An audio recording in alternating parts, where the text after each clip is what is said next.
Welcome back. The Spotlight is learning new details about a wild carjacking and car crashing spree in Snohomish County.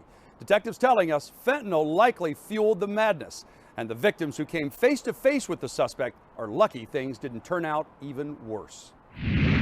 Joyce Salvador is a good person who looks out for others. I wanted to help because that's me, who I am, and it's also I'm in healthcare, and I wanted, it's part of my life. That's why she stopped after the driver of this stolen black Chevy Cruze almost killed her in a head-on collision. I don't even know how I managed to swerve out of the way. The Chevy smashed into the car next to Joyce. It was awful. It was like watching a movie.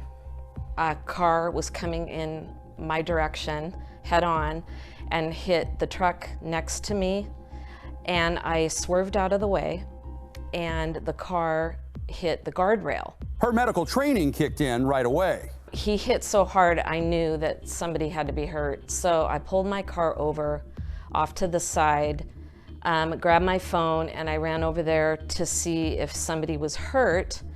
And the person that crashed the car got out of the car and he covered his face up and he walked across Highway 9 and disappeared. Joyce went to check on the people in the truck and called 911, staying with the crash victims as they waited for help to arrive.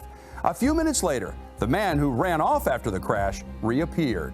He was on something and he covered his face up when he got out of the car and never said a word to anybody and just walked across Highway 9. Joyce didn't know it at the time. Not only was she right about him being on something, detectives who were trying to identify this guy tell the Spotlight that they found suspected fentanyl and paraphernalia in his car. And in the back seat, a butcher's knife with the handle wrapped in tape.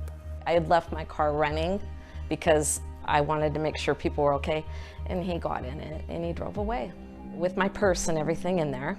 I ran after the car and I was screaming, but he was gone. He went so fast.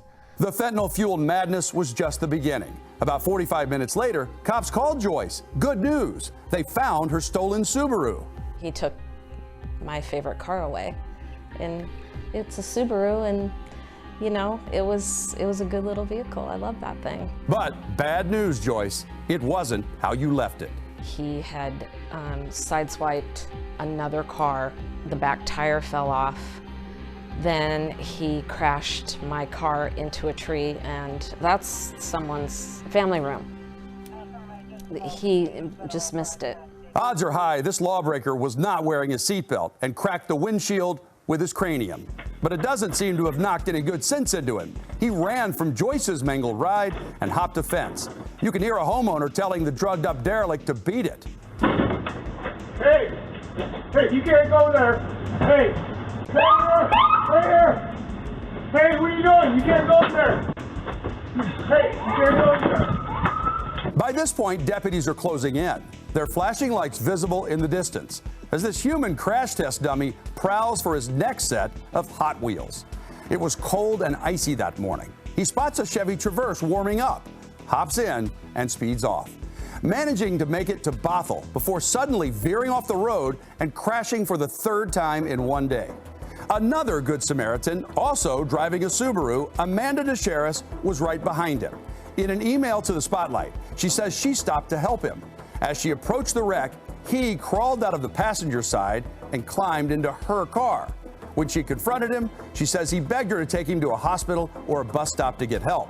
But then he just sped off, eventually crashing her car into another vehicle in Shoreline. Amanda says, this guy ruined a lot of lives. I was so blessed that I had just dropped my son off at daycare and he wasn't in the car. But all of us had our lives turned upside down, and he deserves to be caught. Joyce is also angry, but says it won't keep her from stopping to help the next crash victim. Except this time, she will remember to kill her ignition and lock her car doors. I'm really surprised he didn't kill anybody, and thank God he didn't.